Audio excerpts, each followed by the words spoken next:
की आशामध्ये स्वागत आहे. तर आज मी तुम्हाला दाखवणार आहे चकलीची भाजणी कशा प्रकारे करायची. आणि मी चकली बनवलेली गेल्या वर्षीची व्हिडिओ पण आहे माझी. एवढ्या छान चकल्या होतात, एकदम खुसखुशीत आणि खूपच असं मस्त होतात. तर मी ज्या प्रकारे सामान जे जे काय लागतात वस्तू त्या प्रकारे तुम्ही पण वापरून पहा. तर ही आहे चण्याची डाळ, ही घेतली आहे अर्धा किलो. 2 किलो तांदूळ घेणार आहे. 2 किलो तांदूळासाठी अर्धा किलो चण्याची डाळ. आता ती छान अशी भाजून घेतली. आणि आता ही मुगाची डाळ पाव किलो. आणि ही इकडे पहा, ही उडीद डाळ, ही पाव किलो. तर चला भाजून घेते मुगाची डाळ. हे पहा, आता उडीद डाळ भाजायला घेतली. हे पहा मुगाची डाळ जळून पण नाही द्यायची, काळी एकदम होऊ नाही द्यायची, पण प्रत्येक डाळ ना डाळ भाजली गेली पाहिजे, तरच तुमची चकली खुसखुशीत आणि कडक असं मस्त होणार, कुरकुरीत. कारण कच्ची जर काही असं व्यवस्थित भाजत नाही डाळ. हे पहा, मीडियम गॅसवरती डाळ भाजायची, तर तुमची सगळी डाळ भाजल्या जाईल. नाही तर फास्ट गॅस कराल तर काही जळल आणि काही भाजली जाईल, अर्धी अशीच राहील. आणि सारखा हात तुम्ही चालूच ठेवायचा आहे. पूर्ण एक ना एक डाळीचं कण ना कण भाजला पाहिजे. आणि डाळ भाजायला घेताना जाडसरच कढई घ्या किंवा टोप घ्या, पण जाडसर घ्या. कारण पातळ बुडाचं जर असेल तर करपल्या जाते डाळ आणि कच्ची राहते. तर असं जाड कढई बघून घ्या आणि त्याच्यामध्येच भाजा. हे पहा, आता उडीद डाळ पण पहा कशी छान अशी भाजून घेतली, खमंग अशी. आणि आता हे आहेत तांदूळ. तर हे पहा, हे असे दिसतात ना, तर भाजल्यानंतर पहा जसं आपण भाजत जाऊ ना तसं पहा त्याचा छोटे छोटे होत जातात. पहा, दिसताना आपल्याला मोठे दिसतात तांदूळ, पण जसे आपण चांगले भाजू ना, एक ना एक तांदूळसुद्धा भाजले गेला पाहिजे. तर हे पहा अशा आणि साधे तांदूळ घ्यायचे चकलीसाठी. साधे घ्या, तुमच्याकडे भारीतले असतील चांगले ते घ्या, किंवा असे साधे घ्या. हे पहा, अशा प्रकारे तांदूळ भाजायचे. पहा, हे पहा, आता एकदम बारीक असे झाल्यासारखे दिसतात की नाही. आणि असे मोठे असतात ना फुगलेले, तर ते भाजल्यानंतर असे थोडं बारीक होतात आणि कलर लगेच चेंज होतो. खूप पांढरं शुभ्र असतात ना, तर थोडं थोडं कलर त्याचा चेंज होतो आणि थोडंसं लालसर होऊन द्यायचे.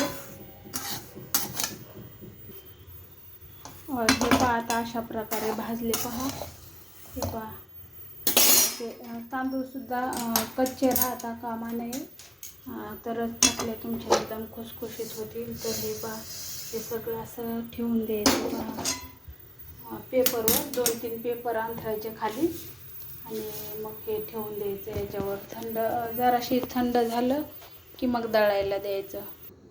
हे पहा, आता तांदूळ वगैरे सगळं भाजून घेतलं. आता हे शेवटचं पोहे. तर हे पोहेसुद्धा आता असे चांगले छान भाजून घ्यायचे, जाळायचे नाही, काही नाही. व्यवस्थित एक ना एक पोहे, असे पोहे तर लगेच पोहेसुद्धा सर्व भाजले ना तर ते असे बारीक होऊन जातात. तर पोहे छान असे कुरकुरीत भाजून काढायचे. पहा, मीडियम गॅस करून, खूप फास्ट पण नाही करायचा, जळून जातील.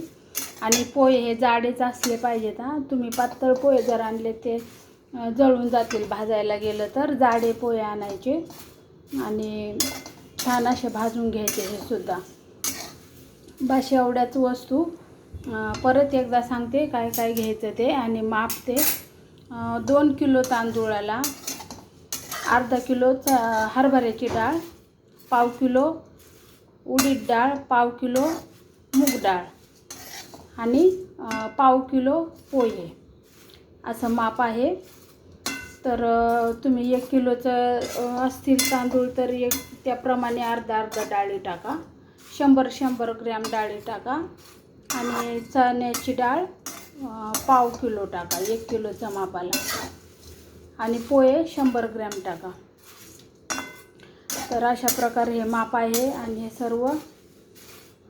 सगळं व्यवस्थित भाजलं तर माझी आजपर्यंतची चकली कधी फेल गेलेली नाही एवढ्या वर्षात. मी सर्व अगोदर मी साबुदाणा टाकायचे तर चकलीच तुटायची नाही. सुरुवातीला मला काय माहीत नव्हतं.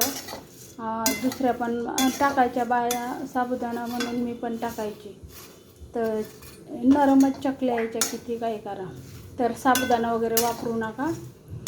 साबुदाण्याने नरम पडतात चकल्या लगेच आणि तुटत वगैरे नाहीत, नीट खुसखुशीत अशा होत नाहीत एकदम.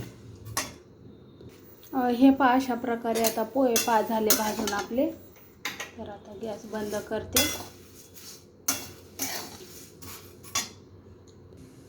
हे पहा, हे सर्व असं एकदम व्यवस्थित मिक्स करायचं थोडं थंड झालं की. आणि बारीक रवा असतो ना, एकदम बारीक रवा, तर त्या रव्याप्रमाणे दळून आणायचं, थोडं जाडसर. तर खूप जाडसुद्धा नाही आणायचं दळून, पण बेसन पीठ कसं खूप बारीक आणतो आपण दळण, तसं नाही आणायचं.